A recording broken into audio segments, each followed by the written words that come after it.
I'm going to talk to you about assessment and how it has a direct impact on students' teaching and learning.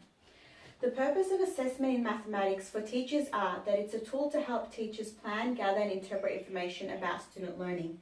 It can demonstrate to teachers the capabilities students have and their learning style. It can be a reflective tool for teachers to assess their teaching direction and instruction. For students, assessment can be a reflective process of their learning. It can illustrate to them the progression of their learning and the effectiveness of their learning. There are two types of assessment.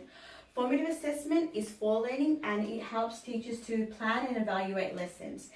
Summative assessment is of learning and it's a more formal type of assessment and it focuses on what students know and what they're able to do.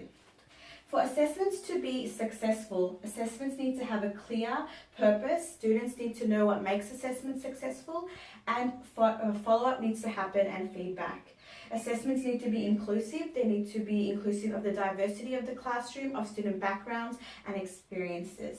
Assessments should not encourage passive learning styles. And assessment needs to be more based on constructivism approaches than a behaviorist approach and promote effective learning. The assessment strategies I will focus on is observation and questioning. My rationale for this is that they complement the views of constructivism. They help students foster learning and the growth of knowledge. They can be implemented in the classroom without students being disrupted or knowing that they are being assessed. They actively involve students and it lends to opportunity for social engagement and exchange of knowledge. The key features of observation are that it allows teachers to gain insight into students' attitudes and thinking. It can be done in small groups or individually during the classroom, and there is incidental observation and planned observation. The benefits of observation are that it can show to teachers the strengths, the weaknesses, likes and dislikes students have towards a mathematical concept. It can allow for learning to be more focused and tailored to student needs. And assessment can be more comprehensive, connected, contextualized, authentic and holistic. Some of the limitations are that there can be a lack of objectivity, so teachers can bring in their subjective opinions about students and there can be a possibility of bias and stereotyping. The factors that contribute to the use of observation are that teachers need to be organized about their lessons and of their classroom to ensure effective observation occurs. The effects observation has on student achievement is that it allows for better quality of learning. It can be a reflective process for both teachers and students, and lessons can be tailored to student needs.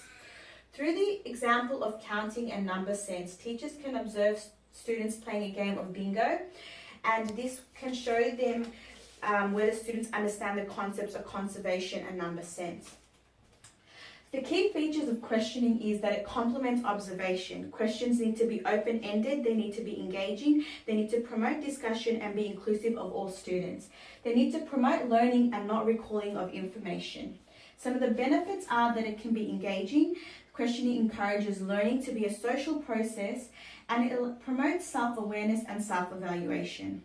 Some of the limitations are that poorly constructed questions can create confusions, they can intimidate students, and it can limit creative. Factors that contribute to the use of questioning is that the environment of the classroom needs to be safe, inclusive, and welcoming, and this encourages student participation and learning, and doesn't promote a divide in the classroom between students who may be louder than some. Time and stereotyping and biasm also need to be taken into consideration. Through the use of problem solving, teachers can question students and they can learn about students, how they construct and how they build upon old and new knowledge, the ability to direct and monitor their thinking, and problem solving through questioning can promote reflection on both the student and teacher's behalf. Assessments need to be recorded to show evidence of student learning. It is important for accountability and for verification. So teachers need to be able to justify or defend a use of an assessment, and teachers need to be able to confirm how effective an assessment was and how effective the teaching was through an assessment. Some examples include checklists, portfolios, and student files. Recording of assessment is important for communication for teachers and students, for teachers and parents, and for teachers and other teachers. In conclusion, assessment in mathematics is a tool to assess the effectiveness and quality of teaching instruction and student learning. Assessment in mathematics can promote student growth, encourage students to be independent, meaningful, and active learners, and it promotes communication between teachers and students, parents, and the community. It is also a way to assess student progress, but also to provide information about students' learning and or their attitudes towards doing mathematics. Thank you.